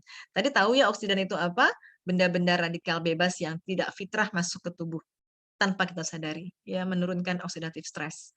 Jadi ini sudah penelitian luar biasa di Turki pada tahun 2014 dan tahun terbaru 2022 baru efek dari bekam wet cupping adalah untuk memodulating autoimmune activity. Jadi menyembuhkan orang-orang penyakit autoimun. Ya, Masya Allah. Ya, itulah dalam Islam Ayamul Bid misalnya nanti tanggal berapa ya di bulan Sya'ban ini tanggal 13, 14, 15 ya sunnah di bulan Hijriah berpuasalah kita Ayamul Bid pandang langit. Ya Allah, Ayamul Bid ini pertengahan bulan Hijriah, bulan purnama ternyata. Bulan purnama gaya gravitasinya tinggi banget makanya air laut pasang gitu ya. Sehingga apa yang terjadi kalau gaya gravitasi sesuatu yang punya massa akan mudah dibumikan ke dalam bumi. Ya keluar lewat keringat, lewat urin, lewat tinja, semua toksin. Jadi proses detoksifikasinya luar biasa dengan kita melakukan Ayamul Bid di tengah bulan. Ditambah di tanggal sunnah, tanggal 17, 19, dan 21, sekali aja pilih tanggalnya salah satu untuk berbekam. Ini bukan kata Bunda Meti, ini kata Rasulullah. Rasulullah adalah sunnahnya pasti benar, hadisnya pasti benar yang benar-benar sahih ya. Jadi nikmat mana lagi yang didustakan dalam Islam? It's the best way in our life gitu ya. Barang siapa yang berpuasa Ayamul Bid tiap bulan, lanjut bekam gitu ya. Nah, jadi itu yang berikutnya kita akan bahas. Segala sesuatu yang diciptakan Allah berpasang-pasangan. Selain pasangan suami istri, juga ada pasangan yang kecil-kecil yang disebut apa? Lihatlah di sini ayatnya dalam Quran Surat Yasin ayat 36. Maha suci Tuhan yang telah menciptakan pasangan-pasangan semuanya, baik dari apa yang ditumbuhkan oleh bumi. Tumbuhan berarti kan? Dan dari diri mereka sendiri yang tidak mereka ketahui, termasuk sel kita. Lihat ini sel tubuh kita. Di dalam sel tubuh kita itu mengandung satu elektron yang berpasangan. Kemudian radikal bebas, racun, toksik, chemical, pestisida, asap rokok, asap pabrik, ya bahan pengawet, pemutih, segala yang dibuat manusia yang pasti bukan ciptaan Allah. Karena di sini Allah berfirman, Maha Suci Allah yang telah menciptakan. Dan di ayat yang lain, surat Az-Zariyat, adalah segala sesuatu yang kami ciptakan. Allah yang ciptakan, bukan pabrik, bukan supermarket, bukan manusia yang buat kue. Jadi semua bentuk makhluk yang dari bumi dan diri kita, yang Allah yang buat pasti berpasangan, dan inilah yang kita sadari ketika tidak berpasangan disebut radikal bebas yang dapat merusak DNA tadi.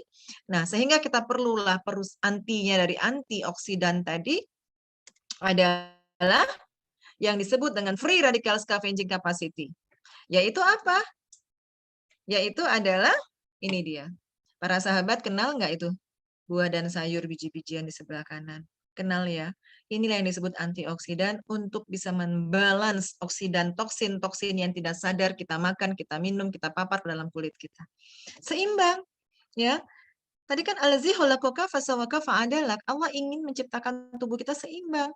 Kita yang membuat kebablasan, ketumpuk sama radikal bebas dan kurang yang namanya makan ciptaan Allah yang berasal dari bumi. Lihat, pandangin semuanya, tomat, bawang, lemon, semua. Ya semualah yang Allah ciptakan, yang tumbuh di tanah gitu ya. Termasuk ganggang di laut juga kan dari bawah tanah juga. Nah, jadi kalau kita kembali tadabbur dalam Quran, ketika Ramadan kita juga harus kontrol fitrah panca indera lidah kita. Selektiflah lidah untuk memasukkan sesuatu yang memang fitrah untuk sel tubuh kita. Ya, lihat di sini perintah untuk makan. Hai sekalian manusia, bukan hanya amanu di sini, bukan orang beriman, tapi ya ayuhan nas, seluruh umat manusia, makanlah yang halal. Kulu mimma fil ardi halalan toiban. Jadi disuruh makan yang halal dan toib, yang berasal dari bumi. Kulu mimma fil ardi, yang berasal dari bumi, yang tumbuh di bumi. Makan ayam Bunda, Kak tumbuh, kan dia hewan. Iya, makannya jagung, itulah ayam kampung yang sehat. Makan sapi ya boleh, sapi ya makan rumput gitu. Tapi kalau ayamnya dikasih pakan ternaknya aneh-aneh gitu ya, instan juga ya. Kadang-kadang lebah juga nanti dikasih makan gula, jadi dia jadi madu. Jadi macam mana ya? Akhirnya banyak fitnah. Jadi kita harus mencari sesuatu supplier makanan yang benar-benar tumbuh di tanah. Kalau nggak ada, minimal untuk keluarga kecilku, ya Allah, aku seorang ibu, ya Allah, aku ingin menyelamatkan anakku agar tubuhnya tidak terpapar radikal bebas terlalu bertumpuk-tumpuk. Aku nanam deh sebelah samping rumah tanah ponik, tanah di kebun gitu ya. Insya Allah urban farming. Jadi pandangnya nih di Indonesia ada pisang, pepaya, semangka, melon, nanas, masya Allah ya itu kalau kita makan mengandung apa tadi antioksidan, penetralisir, membalans oksidan ya radikal bebas yang bertumpuk-tumpuk, termasuk rimpang-rimpangan kunyit ya rempah-rempah, sayur buah, ayam yang makan jagung, sapi yang makan daun gitu ya, rumput gitu. Ya termasuk ikan di laut semuanya halal ya, bahkan yang mati pun bangkainya halal. Jadi kalau ada beli ikan nggak ada ikannya hidup terus tuh ya, mati juga dari laut kita halal gitu. Allah sudah berikan solusi untuk bisa menyeimbangkan keadaan tubuh kita sendiri. Ya. Jadi kenapa manusia jatuh sakit? Karena kita lupa kita dari tanah ya berangsur-angsur kemudian kita akan mati masuk ke tanah dan dari tanahlah kita akan dibangkitkan ya. Jadi ketika tahu bahwa kita dari tanah, DNA adalah penyuruh sel tubuh untuk tumbuh dan berkembang dan mengatur kapan dia harus mati selnya, kapan dia harus beregenerasi tumbuh, yang mengatur adalah DNA atau gen, mereka sesungguhnya adalah asam amino. Diteliti secara saintifik di manakah asam amino itu sumbernya? Asam amino berasal dari dalam tanah. Allahu Akbar. Jadi mohon maaf kalau ada orang sakit bukan karena Allah. Allah Rahman ingin gugurkan dosanya, tapi manusia yang bersangkutan tidak sadar bahan baku tubuhnya dari tanah. Jauh dari makanan yang berasal dari tanah. Ya, jadi soil. Nah, itulah kemudian yang membuat kita semakin sadar ketika banyak makanan yang disebut dalam Quran, timun, pisang, delima, bawang, zaitun, delima, kurma gitu ya, madu, makanlah ketika bulan Ramadan itu lebih banyak ya. Bagaimana proporsinya Bunda? Ini Rasulullah mengajarkan kepada kita, ketika kamu hendak berbuka puasa bukan dengan kolak atau manis-manis, itu hadis palsu. Mari kita tadaburi bagaimana sunnah yang sahih bahwa ketika berbuka para sahabat tolong siapkan buka puasa kurma dan air putih agar Rasulullah bangga kepada umatnya. Ya Allah, Rasulullah begitu mencintai umatnya. Kata sahabat bertanya, kamikah ya Rasulullah? Bukan. Apakah umat setelah kami tabiin? Bukan. Siapa ya Rasulullah yang engkau cintai? Adalah umatku ketika aku sudah tidak ada. Namun ia tetap menggenggam sunnahku. Maukah kita di saat ini yang tidak ketemu dengan Rasulullah, ketika berbuka puasa kita menjadi duta perubahan, buka puasa berhamparanlah kurma di depan muka kita, bukan berhamparan makanan yang berlebih-lebihan. Karena kalau kita ingat bagaimana kisah-kisah dari keluarga Rasulullah, Ibunda Fatimah puasa 3 hari berbuka dengan setengah butir kurma. Bahkan Rasulullah mengganjal perutnya dengan batu. Kita terlalu banyak makan berlebih-lebihan. Kalau dibilang ya, itu di hawa nafsunya nggak bisa dikontrol. Padahal esensi dengan kita saumu junnah, perisai, menameng hawa nafsu. Sesuatu yang memudaratkan kita dari syahwat, baik syahwat makan maupun syahwat nafsu. Ya, jadi berbuka dengan kurma, pertama kurma rutop, kurma muda basah, tidak ada kurma tamar yang kering, ataupun nggak ada yang udah seteguk air. Lalu sholat, bisakah? Allahu alam. Tapi kalau kita ingin Rasulullah itu bangga kepada kita, mulailah budayakan dalam rumah tangga kita masing-masing. Ajarkan anak-anak kita kelak, mereka akan menjadi duta-duta membesarkan agama ini, tetap menggenggam sunnah, gitu ya. Nah, asam amino selain tadi dari tanah, ternyata ya berhamparan segala produk-produk dari tanah, itu semua ada dalam madu. Allahu Akbar. Madu asli itu mengandung 20 macam asam amino. Sehingga pengobatan dalam Islam dijamin kesembuhannya adalah minum madu, kata Allah. Kata Rasulullah tadi, berbekam yang mendetoksifikasi atau mengautofagi tadi kan membuat racun-racun. Madu tadi, kalau kita minum, kalau ada sesuatu yang ringsek di tubuh, kekurangan bahan baku, kurang asam amino, DNA-nya nggak stabil, ditambah dengan madu. Madu asli, ini hati-hati. Nanti botolnya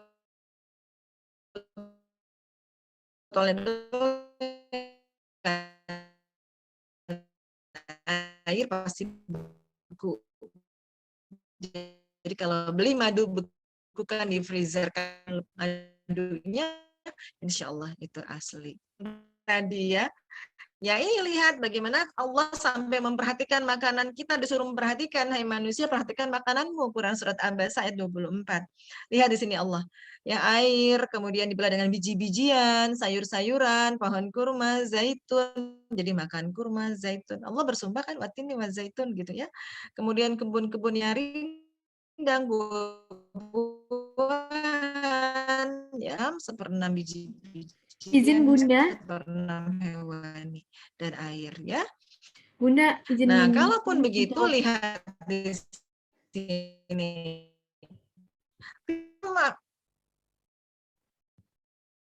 Oke, sepertinya terputus lagi Bunda suaranya.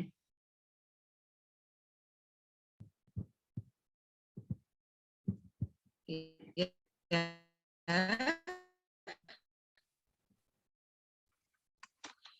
Assalamualaikum Bunda. Iya, udah. Ya, Sampai suara sampai Quran surat Abasa kah? ya betul Bunda. Mohon maaf tadi suaranya terputus dan izin mengingatkan juga Bunda untuk waktunya masih 10 menit lagi. Iya, di slide yang mana tadi terputusnya? Slide diet Abasa Bunda. Oh ya, Ayat slide kita 24 Abasa. sampai 32. Nah, jadi ini piringnya proporsinya diingat. Jadi jangan nanya lagi gimana caranya. Bagi aja piringnya seperti itu. Sayur dan buah, oh segini, ini biji-bijian, nah ini hewani. Dan kemudian lihat piring Kemenkes juga sama. Dan lihat juga piring Harvard di Amerika juga sama. Jadi benar-benar Islam adalah petunjuk yang sempurna. Baru kekinian saja nih Harvard nemuin begini. Kemenkes ngikutin begitu ya. Nah, jadi sebenarnya nggak boleh juga nanya, Bunda Menti dokter herbal. Oh tidak, saya bukan dokter tumbuh-tumbuhan saja. Karena Allah tidak hanya menyuruh kita makan sayur dan buah saja. Allah suruh makan kita apa yang Allah hamparkan, yang di bumi ya, termasuk hewan ternak, susu, dan lain-lain. Karena kita butuh zat makronutrien. Seperti ini. Lihatlah sel membran kita. Ada kolesterol baiknya, ada karbohidratnya, ada proteinnya. Jadi kalau makannya rumput terus, ya maaf, sayur terus ya kurang. Jadi nggak ada tuh penyembuhan dengan herbal saja. Kita butuh asupan yang namanya telur, kolesterol baik gitu ya. Kolesterol ada dua, kolesterol baik dan buruk. Mau yang mana? Kalau yang buruk pasti itu minyak yang dipanaskan. Makin sore tuh makan gorengan, itu minyaknya berulang-ulang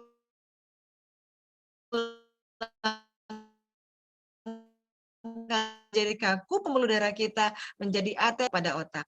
Nyumbat di jantung jadi sakit jantung, nyumbat di ginjal jadi gagal ginjal. Yang salah Allah, bukan. Yang salah kita, barangkali mengolah makanan nggak pakai ilmu. Ya, jadi kita adalah untuk memudahkan terjadinya metabolisme penyerapan makanan. Dan kalau kita lihat di sini protein dikandung oleh asam amino yang berasal dari madu, ya, dari telur, dari hewan, ikan, gitu silahkan, dari ayam kampung, dari daging sapi, silahkan. Glukosa dari kurma, yang indeks glikeminya baik, makanlah yang ganjil 1, 3, 5, 7 ya saat kita sarapan pagi. Bahkan dalam hadis sahih Rasulullah menjamin keluarga itu tidak akan kelaparan sepanjang hari kalau minimal ada 7 butir kurma dalam rumahnya dimakan ya. Kemudian lemak omega 6 dan 9, minyak zaitun. Minyak terbaik di muka dunia adalah minyak zaitun ya. Diminum minyak zaitunnya. Jangan dipanasin, langsung minum 3 sendok makan saat sore atau malam hari. Jadi kalau kita budaya seperti ini, otomatisasi bahan baku sel tubuh kita kecukupan. Nggak protes, nggak ada tumor, nggak ada kanker, nggak ada yang salah dalam DNA kita, nggak ada mutasi di dalamnya. Ya, jadi kita butuh juga tadi protein, karbohidrat dari umbi-umbian, makan ubi rebus, jagung rebus, ya, sesuatu yang direbus-rebus gitu ya, insya Allah. Kalaupun mau digoreng, sekali goreng, setelah itu jangan digoreng ulang-ulang lagi. Ya, karena sesuatu lemak dipanaskan akan menjadi lemak jenuh atau lemak trans. Ya. Nah, inilah kemudian kita perlu mikronutrien juga yang berupa vitamin dan mineral. Ada tembaga, kuprum, zinkum, ada zat besi, ada kalsium ya, kalsium, kalium, selenium, natrium ya, ada vitamin D, mangan, fosfat, vitamin B1, B2, B3, B5, B6, B9, B12. Masya Allah, kita perlu semua itu yang terhampar dari apa yang Allah hampakan, dari ternak yang diternak dengan fitrah, makanannya berasal dari tanah, dari madu, dari kurma, dari zaitun, dari ikan, ya semua dimakan, dan dari air. Karena air ini adalah mengatur metabolisme. Kalau kita nggak minum cukup, maka enzim-enzim untuk metabolismenya nggak berjalan lancar, ya.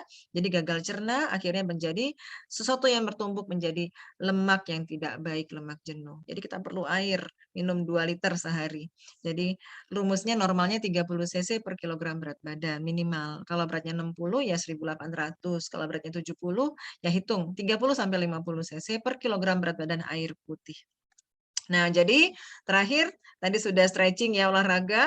Ternyata olahraga fisik tertentu teratur itu istiqomah 30 menit sehari ya. Jalan kah, jogging kah, gerak-gerak di tempat kah gitu ya 30 menit. Ternyata selain untuk meningkatkan kesehatan jantung misalnya ya, untuk aliran darahnya lancar, juga menghasilkan di otak hormon kebahagiaan. Jadi mentalnya makin sehat. Dengan berlimpahnya siapa tadi? Si serotonin, si oksitosin, si endorfin, dan dopamin dengan kita olahraga. Ya, jadi Masya Allah kita tahu sekarang setelah tahu bagaimana caranya untuk sehat adalah dengan mengikhtiarkan semua yang menjadi perilaku Rasulullah dan sunnah-sunnah baik dari makanan, cara tidur, olahraga, ya Rasulullah gemar olahraga ya, Rasulullah gemar berkuda, berenang, bela diri gitu. Kemudian jadilah kita wanita yang mampu berkarya dengan cukup ilmu, ya ilmu dari Quran, ilmu terbaik, ya ilmu yang akan selamat. Nah, jadi kita akan cerdas secara intelektual, sehat secara fisik, kemudian kita semakin takjub dengan apa yang Allah hamparkan di diri kita dan alam semesta ini, termasuk makanan-makanan yang Allah hamparkan tadi, ya. Dengan begitu kita akan mencapai suatu emosional yang healthy, yang stabil, yang bersyukur, yang istiqomah, yang tawadu, yang nggak marah-marah, yang selalu bersyukur, yang selalu bersabar, gitu ya. Akhirnya, ketika kita sudah sehat, baik sehat jasmani dan pun emosional atau fisik ataupun mental, maka kesehatan yang kita miliki akan memberikan segala sesuatu yang sifatnya makin semangat untuk beribadah. Termasuk mencari rezeki dengan bekerja juga beribadah kepada Allah. Ya, jadi dengan demikian kita pun sebagai wanita dengan kita tahu ilmu ini, insya Allah ini menjadi bekal sebagai madrasatul ula, kelak menjadi istri, menjadi ibu, kitalah pendidik anak-anak kita di rumah. Mengajarkan bagaimana tadi contohnya kecil aja buka puasa makan kurma nak. Kata Rasulullah ini bunda baca di hadis sahih rutop, tamar dan air putih. Mama tapi adek mau itu. Iya, ini dulu sayang. Nah kan bisa. Ayo tidurnya pada Isya, jangan begadang, matikan lampu. Bangunnya sebelum subuh ya nak. Kalau bisa qiyamul lail.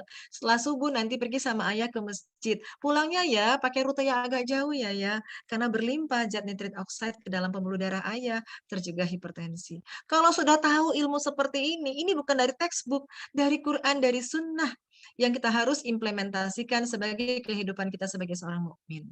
Ya, jadi demikian ini bukunya Bunda tentang nutrisi genku, nutrisi generasi Quran. Semua yang Bunda paparkan ada dalam buku ini. Insya Allah kalau para sahabat ingin mengerti dan mengetahui detail, bisa memperoleh buku ini.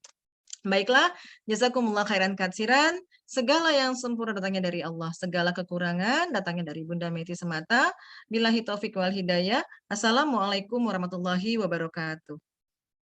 Waalaikumsalam warahmatullahi wabarakatuh. Masya Allah, jazakillah khairan katsir, Bunda Meti, atas ilmu yang telah disampaikan. Setiap materinya sangat jelas banget, Bunda, dan tentunya mudah dipahami. Baik, Bunda, telah masuk beberapa pertanyaan melalui kolom chat, namun mungkin kita akan persilakan sahabat muslimah yang ingin bertanya secara langsung ya Bunda kepada Bunda Meti.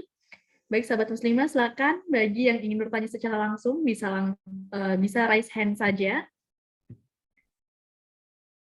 Ya, karena berhubung sekarang belum ada yang raise hand, kita akan bacakan terlebih dahulu pertanyaan yang sudah masuk melalui kolom chat ya Bunda. Ya, silakan.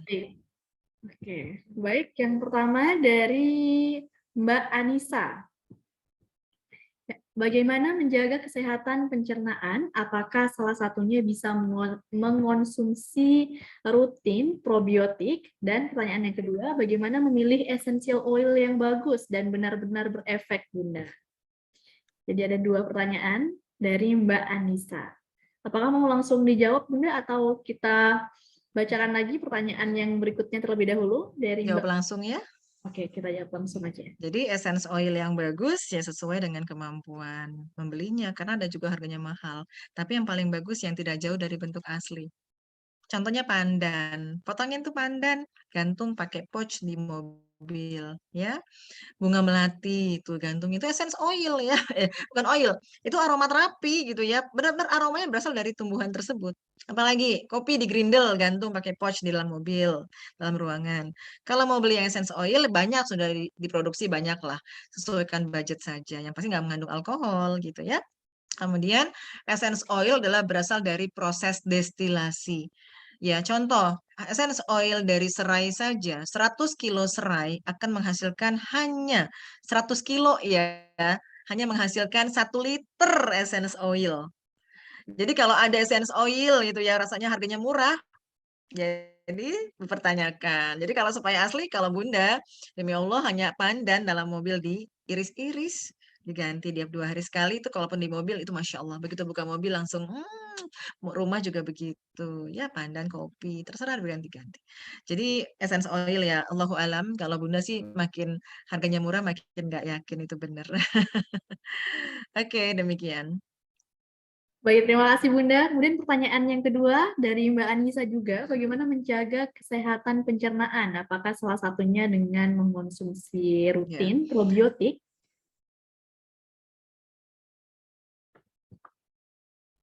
Jadi begini, makan itu makan apa saja. Tidak perlu dikultus probiotik. Bu, kita atau gini deh, ada satu kastil, ada benteng pertahanan telinga, di kemaluan, di kulit, di saluran 10 kali lipat dari sel tubuh. Kalau sel tubuh 100 triliun, kuman baiknya berapa? 1000 triliun. Banyak banget. Mau makan probiotik kalau uangnya cukup silakan beli probiotik seumur hidup, silakan. Tapi ingat konsepnya. Probiotik itu adalah makhluk hidup. Makhluk hidup apa? Ciri-ciri makhluk hidup? Makan. Jadi kita perlu mengasih makan si probiotik, disebut prebiotik. Jadi Bunda maaf, bukan Bunda a priori terhadap produk pabrikan probiotik. Kalau kita di-mindsetkan hanya membeli produk kuman baik, dia nggak dikasih makan, ibarat serdadunya di drop 100, dikirim ke Papua. Besok 100 lagi, besok 100. Nggak ada seksi konsumsi. Itu serdadu polisi yang dikirim ke Papua meninggal karena kurang makan. Probiotik dimakan, nggak pernah makan serat, nggak pernah makan sayur, buah, dan biji yang disebut prebiotik, musnah semuanya. Jadi kita harus cerdas.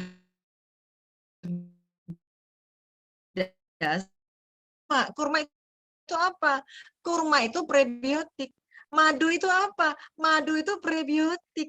Zaitun juga begitu. Makan sayur, makan semangka itu prebiotik. Kuman yang sudah ada sudah dibawain dari dalam kandungan. Ya, begitu lahir dibawa dari mama kita, ibu kita probiotik sudah ada. Di tahnik dapat probiotik, dikasih ASI dikasih probiotik. Ya, mandi hujan jalan kaki nggak pakai sendal juga dapat probiotik gitu ya. Di maintenance lah makan prebiotik. Jadi Bunda maaf bukan a priori probiotik tapi kita harus cerdas. Probiotik tanpa prebiotik nothing. Oke? Demikian jawabannya. Terus kalau misalnya makan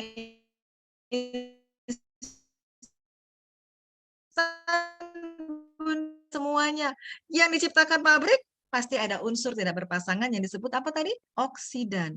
Radikal bebas. Makin bertumbuh radikal bebas, dia makin tidak stabil lah DNA kita, sehingga sekarang nomor 3 penyakit di dunia pertama adalah kanker,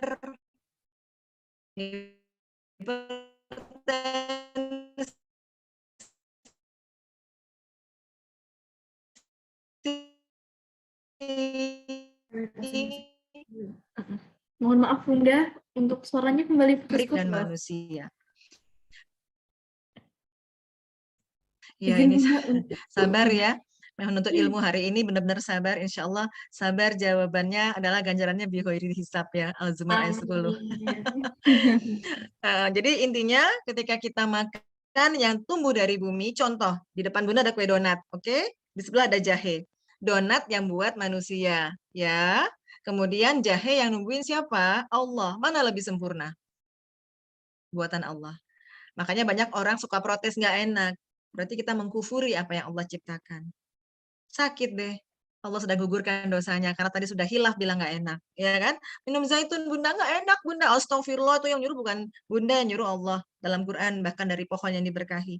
Jadi begitulah kita hari ini sharing tentang kedokteran Islam, bagaimana kita betapa bangganya tools-tools menjaga kesehatan dari Quran dan juga uswatun hasanah kita Rasulullah.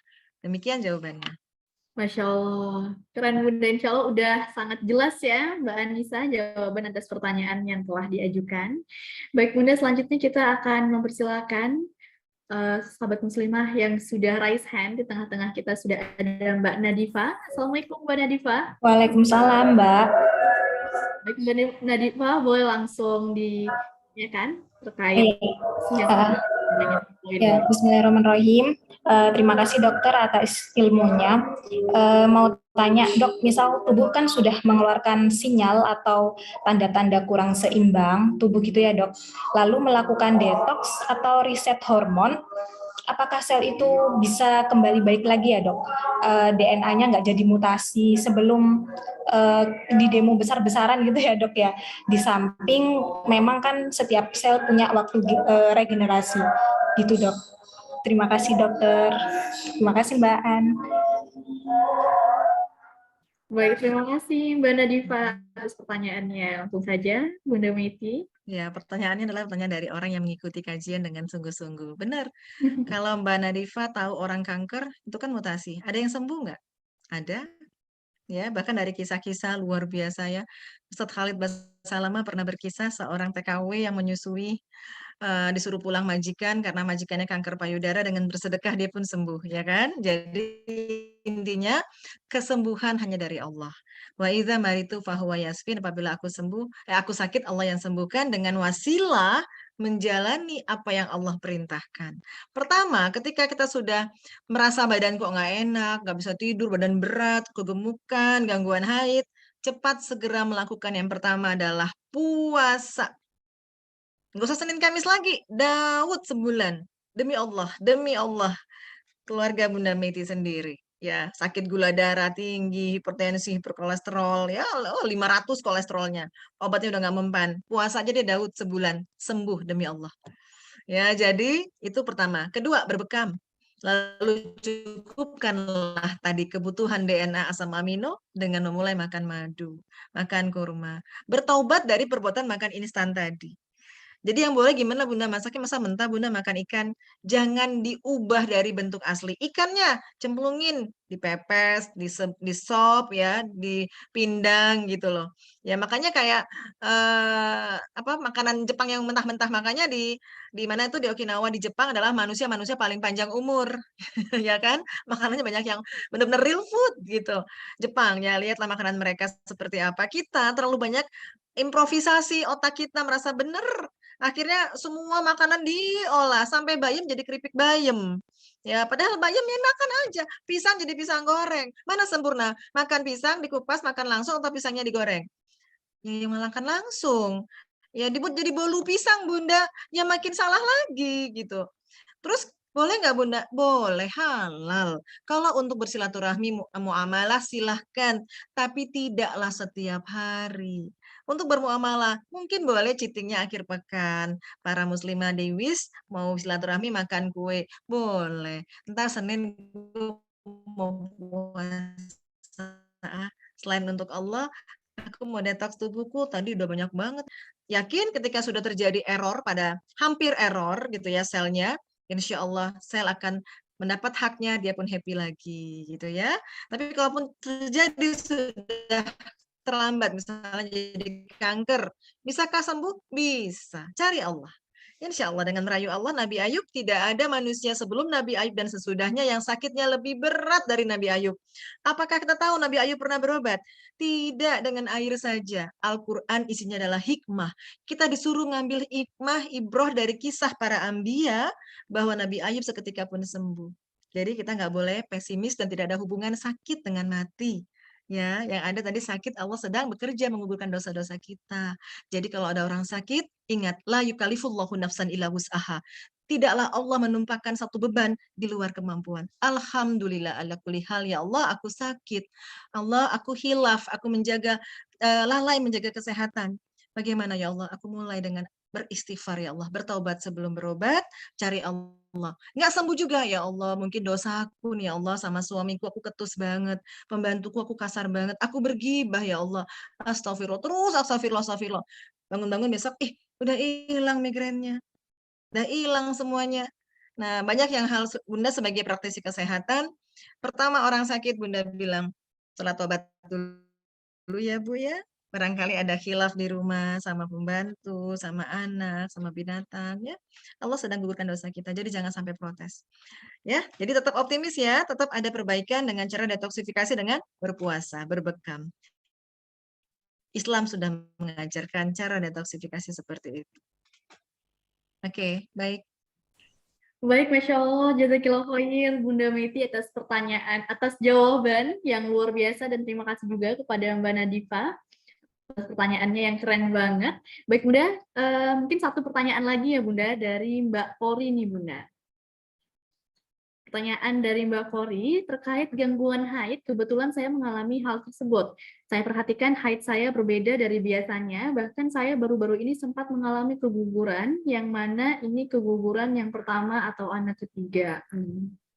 Apakah ini berarti hal ini terjadi karena gizi yang tidak baik ya Bunda? Terima kasih Bunda. Mungkin satu tambahan pertanyaan dari saya boleh nggak Bunda? Ya. Terkait dengan konsumsi kopi nih Bunda.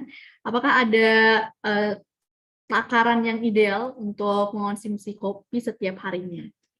Terima kasih. Yang pertama biar cepat tadi kopi 1 sendok teh per hari. Dalam air 250 cc, tidak lebih dan tidak pakai gula. Terima Nah, kasih. oke. Sudah diteliti tidak menimbulkan terlalu vasokonstriksi pembuluh darah pada jantung dan ginjal ya. Jadi sebagai antioksidan tidak apa-apa karena Allah menciptakan satu tidaklah mungkin mudorot. Rabbana ma khalaqta hadza batila. Jadi tidak mungkin Allah menciptakan kopi untuk membunuh, enggak. Saja kelebihan. Pertanyaan tentang keguguran. Keguguran adalah persatuan antara sperma sebutir dan sel telur sebutir. Isinya sperma dan telur itu apa? Isinya adalah DNA, ya. Jadi, sudahkah kita mencukupkan bahan baku DNA tadi? Asam amino, protein yang sehat, lemak yang baik, gula yang baik. Apakah makanannya selama ini banyakkan instan antara ayah dan ibu? Itu pertama. Benar. Yang kedua, adanya kuman oportunis dalam saluran reproduksi kita. Apakah ada infeksi toksoplasma, rubella, sitomegalovirus, ya? Berikutnya apa? Apakah kita gangguan hormon karena kita maaf obesitas? Apakah kita ada PCOS gara-gara maaf kegemukan ya? Karena orang-orang yang gemuk maaf, hormon itu adalah dibentuk dari lemak. Jadi kenapa orang perempuan sekarang banyak gangguan dalam kista, dalam miom, tumor payudara setelah diteliti berhubungan dengan kadar kolesterol buruknya tinggi atau disebut LDL dan trigliserida. Walaupun tubuhnya kurus jangan jamin ya dia nggak kolesterolan gitu ya. Jadi coba dicek up ya kadar lipid, kadar gula darahnya, dan juga muhasabah diri apa yang dimakan. Apakah piring saya sudah sama seperti piring diet Abasa? Ataupun mau piring-piring Kemenkes atau piring Harvard, terserah. Karena proporsi kita makan setengahnya bukan nasi, setengahnya adalah sayur dan buah. Jadi kalau ada yang kita budaya makan setengah nasi, untuk silaturahmi saja sekali seminggu boleh. Tidak 3 kali 1. Karena dalam Islam tidak ada yang mengajarkan makan 3 kali 1, tapi apa kata Rasulullah? Makanlah untuk menegakkan sepertiganya air, sepertiganya udara. Rasulullah mencontohkan berlapar-lapar lebih sering. Jadi, kalau kita sebagai mukmin, marilah kita makan ketika kita sudah lapar saja. Ya, tidak harus makan pagi, siang, malam. Enggak, pagi sarapan buah saja. Jadi insya Allah Bunda sudah menjalani ini bertahun-tahun. Demi Allah, Bunda juga dulu sakit berat ya, sempat lumpuh, gagal liver dan ginjal. Dengan obat gagal, dengan berubah tetap istiqomah untuk puasa sunnah juga, Daud. sembuh sendiri. Lumpuh Bunda sembuh, gagal ginjalnya sembuh, gagal livernya sembuh. Jadi Bunda ini bersharing bukan kata siapa. Demi Allah Bunda bersaksi, Bunda istiqomah berusaha menjalani apa yang dalam Islam ajarkan dan Bunda menuai hasilnya sembuh dari berbagai penyakit tadi. Ya, demikian Bunda sharing. Masya Allah, jazakallah khair, Bunda Meiti. Nah, Bunda, satu pertanyaan lagi boleh nggak nih, Bunda?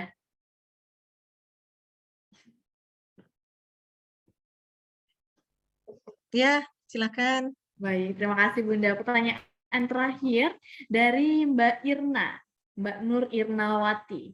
2 tahun ini saya mulai hidup sehat, bekam 1 bulan sekali, infus water dan puasa Senin Kamis. Hindari tepung bulannya, tapi masih ada beberapa cheating makan sembarangan.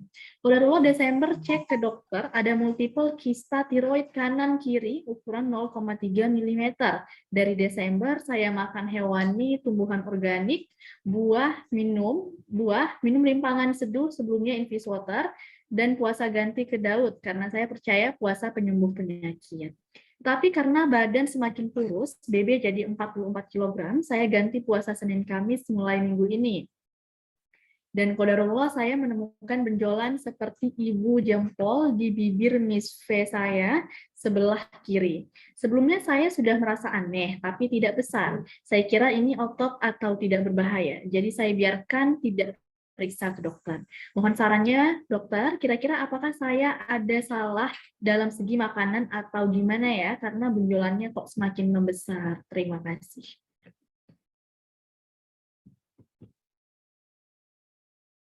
Oke, baik. Pertama, tentang tiroid, kalau sudah ada benjolan seperti ini, beginilah prinsipnya. Barangkali dalam umur kita 25 tahun, 15 tahun, mungkin 10 tahun hidup kita sembarangan. 2 tahun baru kita melakukan hidup sehat, ya.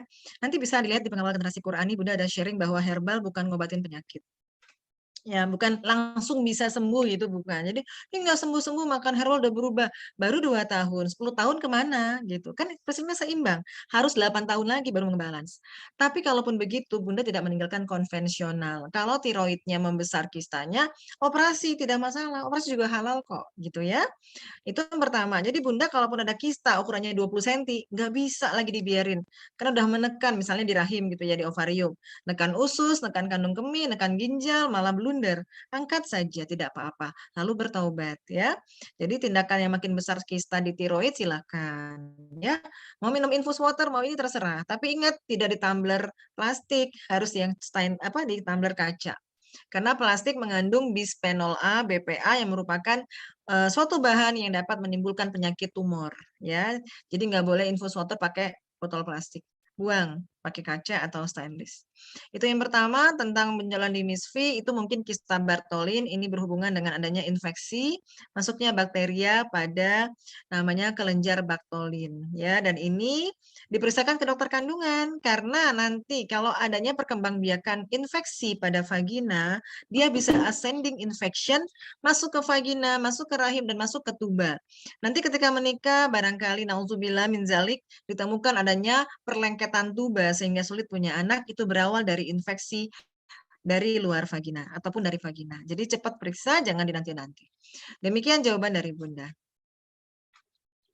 Baik, terima kasih Masya Allah, jazakillah khair Bunda Meiti dan juga Mbak Irna atas pertanyaan dan jawaban yang telah disampaikan. Terima kasih Bunda. Nah, luar biasa sekali sesi penyampaian materi dan tanya jawab kita pada siang hari ini. Saya tadi sampai speechless Bunda, jujur. Karena kita udah sharing ya Bunda ya, dan udah tanya jawab juga, dan ilmunya banyak banget nih Bunda. Selanjutnya mungkin kami mohon kesediaan Bunda untuk menyampaikan closing statement, mungkin berupa pesan-pesan penting yang harus kita ingat berdasarkan penyampaian materi hari ini. Silakan Bunda.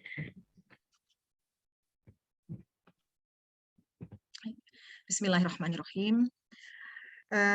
Sebagai manusia, mari luruskan tujuan kita ada di muka dunia adalah menjadi khalifah fil ard yang memakmurkan bumi. Dan kita juga diperintahkan untuk beribadah kepada Allah. Jadi apapun itu, hidup ini adalah pilihan kita. Kita semua sama-sama diuji. ya. Jadi ujian salah satunya adalah ujian bagaimana kita melalaikan tadi kesehatan dengan kita terfitnah dengan pola-pola hidup instan saat ini. Jadi kembalilah untuk berpegang teguh kepada kitabullah Al-Quran dan Sunnah, di mana Rasulullah menjanjikan, barang siapa umatku yang berpegang teguh pada Quran dan Sunnah, maka dia tidak akan tersesat. Jadi ilmu apapun kita kembalikan kepada Al-Quran, insya Allah kita akan dijamin keselamatan. Dan sehat bukan, dan ilmu ini bukan untuk sehat, tujukan untuk kita sehat, tubuh kita, mental kita, untuk bisa semakin takarub kepada Allah, semakin mengakui kebesaran Allah, iman kita makin kokoh, sehingga kita akan menjadi manusia yang beriman, sami'na wa ata'na. Apa yang diperintahkan, lakukan, jangan protes. Insya Allah, kita semua akan bertemu di jannah Allah, dengan orang-orang yang bisa menang dari ujian di dunia ini. Semoga barakallahu fikum para sahabat muslimah yang masih usia belia di Kementerian Keuangan. Jangan sungkan-sungkan jika ingin bertanya, silahkan di Instagram Pengawal Generasi Qurani. Masya Allah, jazakallah khair Bunda Meti atas closing statement yang telah disampaikan. Ngena banget dan semoga bisa selalu menjadi panduan kita untuk menjalani kehidupan